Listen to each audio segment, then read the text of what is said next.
Breaking news చూస్తున్నాం. ప్రతిపక్షాల India కూటమి 4వ సమావేశం ఢిల్లీలో జరగనుంది. కూటమిలోని అన్ని పార్టీల కీలక నేతలు మీటింగ్లో పాల్గొననున్నారు. కీలక రాష్ట్రాలు సీట్ల సర్దుబాటు చర్చించుతున్నట్లు తెలుస్తోంది. అలాగే ఇటీవల 5 రాష్ట్రాల అసెంబ్లీ ఎన్నికల్లో ప్రతికూల ఫలితాలపై సమీక్షిస్తున్నట్లు సమాచారం. ఈ నెల 31లోపు సీట్ల పంపకాలపై నిర్ణయానికి రావాలని కూటమిలోని పలువురు నేతలు డిమాండ్ చేస్తున్నారు. ఈ నేపథ్యంలో ఈ సమావేశం కీలకం కానుంది. ఇక సమావేశంలో పాల్గొనేందుకు బెంగాల్ సీఎం మమతా బెనర్జీ సహా పలువురు నేతలు ఇప్పటికే ఢిల్లీకి చేరుకున్నారు.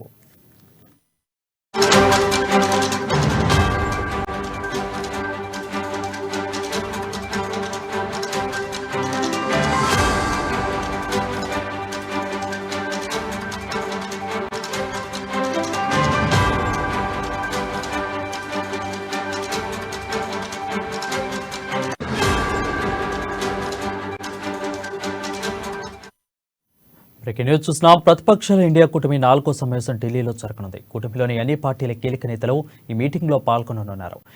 కీలక రాష్ట్రాల్లో సీట్ల సర్దుబాటుపై చర్చిస్తున్నట్లు తెలుస్తుంది. అలాగే ఇటీవల 5 రాష్ట్రాల అసెంబ్లీ ఎన్నికల్లో ప్రతికూల ఫలితాలపై సమీక్షిస్తున్నట్లు తెలుస్తుంది. దీనిపై మరింత సమాచారం మా ఇన్పుట్ ఎడిటర్ శ్రీనివాస్ అందిస్తారు. శ్రీనివాస్, చెప్పండి, ఈ భేటీలో ఎవరెవరు ఏ పార్టీల నేతలు పాల్గొనే అవకాశాలు కనిపిస్తున్నాయి? ఇండియా కూటమి భేటీ జరగబోతుంది. ప్రధానంగా చూసుకుంటే కనుక ఈ 5 రాష్ట్రాల ఎన్నికల ఫలితాలు, తదుపరి కార్యాచరణ మీద ఈ భేటీ ఉండబోతుంది. ముఖ్యంగా చూసుకుంటే కనుక రాబోయే ఏడాది ఏదైతే ఉందో మార్చిలో లోక్సభకు ఎన్నికలు రానున్నాయి. ఈ నేపథ్యంలోనే లోక్సభ ఎన్నికలకు సంబంధించి ప్రిపరేషన్స్, అదేవిధంగా ఈ 5 రాష్ట్రాల ఎన్నికల ఫలితాల మీద ఒక సమీక్ష జరగబోతున్నారు. అయితే మనం చూస్తున్నాం, గత 5 రాష్ట్రాల ఎన్నికలకు సంబంధించి ఏదైతే కాంగ్రెస్ పార్టీ మిగతా పార్టీలకు సంబంధించి ఇండియా కూటమిలో మిగతా పార్టీలను ఎక్కడ కూడా కలుపుకుని పోలేదు అనే ఒక విమర్శ, ఆరోపణ అయితే పార్టీ మీద ఉంది. సో ఈ నేపథ్యంలో దీని మీద ఒక క్లారిఫికేషన్ తీసుకునేందుకు ప్రధానంగా ఈ కూటమి ఈ రోజు చర్చించబోతుంది. ఏదైతే ఢిల్లీ వేదికగా జరుగుతున్న ఈ కూటమిలో, ఇండియా కూటమిలో కాంగ్రెస్ పార్టీ నుంచి మల్లికార్జున ఖర్గే తో పాటుగా రాహుల్ గాంధీ కూడా ఈ సమావేశంలో పాల్గొనబోతున్నారు. అదేవిధంగా వామపక్షాలకు చెందిన పార్టీలు, అదేవిధంగా మనకి స్టాలిన్ తో పాటుగా మిగతా పార్టీలు ఏవైతే ఇండియా కూటమిలో అన్ని కూడా హాజరు కాబోతున్నాయి. ఇక్కడ ప్రధాన ఎజెండా ఈ ఎన్నికల్లో జరిగిన తప్పిదాలు ప్లస్ రాబోయే పార్లమెంట్ ఎన్నికలకు సంబంధించి అనుసరించాల్సిన వ్యూహాలు అనే దాని మీద చర్చ జరగబోతుంది. అయితే కాంగ్రెస్ పార్టీ గతంలో ఏదైతే ఈ కూటమిలో చెప్పడం జరిగిందో, అన్ని పార్టీలు కలిసి పోటీ చేయాలి, ఇటు శాసనసభ ఎన్నికలు కావచ్చు, లేకపోతే పార్లమెంట్ ఎన్నికలు కావచ్చు. సో ఇప్పుడు జరుగుతున్న రాబోయే పార్లమెంట్ ఎన్నికల్లో ఏ పార్టీలు ఎన్ని స్థానాల నుంచి పోటీ చేయాలి, అసలు కూటమిలో ఉండేదెవరు, వెళ్లేదెవరు అనే దాని మీద కూడా చర్చ జరగబోతుంది. ఎందుకంటే ఈ ఎన్నికల ఫలితాల తర్వాత కూటమిలో కాస్త విభేదాలు తలెత్తాయనేది మాత్రం ఇక్కడ స్పష్టంగా కనిపిస్తుంది.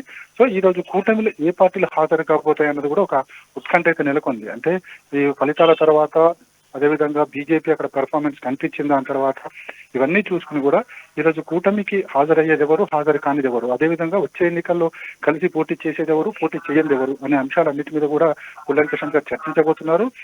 అయితే ఈ ఎజెండా తర్వాత ఇండియా కూటమికి సంబంధించి ఒక దిశానిర్దేశం ఉండబోతుంది. ఎందుకంటే కేవలం ఎన్నికల ఎజెండాగా, రాబోయే పార్లమెంట్ ఎన్నికల ఎజెండాగా ఈ కూటమి చర్చ అయితే జరపబోతుంది.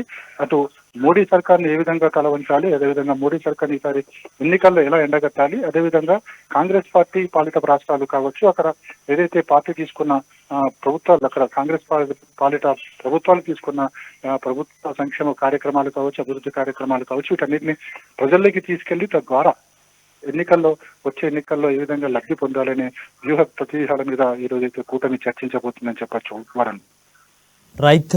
అయితే శ్రీనివాస్, 5 రాష్ట్రాల ఎన్నికల ఫలితాల తర్వాత మొట్టమొదటిసారి అయితే ఇండియా కూటమి భేటీ కాబోతుంది. సో కొంత ఆసక్తి అయితే నెలకొంది. సో ఎన్ని గంటలకి భేటీ స్టార్ట్ అయిపోతుంది, ఎన్ని గంటలకి అయిపోతుంది, అయిపోయిన తర్వాత మీడియా ముందుకు వచ్చే అవకాశాలు ఏమైనా కనిపిస్తున్నాయి? 3 గంటలకు అయితే మనకున్న ఇన్ఫర్మేషన్ ప్రకారం 3 గంటలకు ఈ కూటమి మీటింగ్ అయితే స్టార్ట్ కాబోతుంది. అయితే ఎంతసేపు అనేది అయితే చెప్పడం కష్టం. ఎందుకంటే మీటింగ్ లో అన్ని పార్టీలు కూడా పాల్గొంటున్నాయి. ఏ పార్టీలు వస్తాయనేది ప్రధానంగా ఫస్ట్ ఒక ఉత్కంఠ అయితే నెలకొంది. అదేవిధంగా పార్టీ ఎజెండా ఆల్రెడీ ఇప్పటికే ఏదైతే ఇండియా కూటమికి సంబంధించి ఎజెండా కూడా ఫిక్స్ చేయబడింది. ఈ ఎజెండా మీద ఏ స్థాయిలో చర్చ జరుగుతుంది, అదేవిధంగా ఈ చర్చ జరిగిన తర్వాత ఏ నిర్ణయాలు తీసుకుంటారనేది కూడా తెలియాలి. అయితే మొత్తానికి వచ్చిన తర్వాత వీళ్ళంతా మీటింగ్కి వచ్చి మీడియా బ్రీఫ్ చేస్తారా లేదనేది కూడా ఇంకా క్లారిటీ రావాల్సి ఉంది. Thanks for the updates.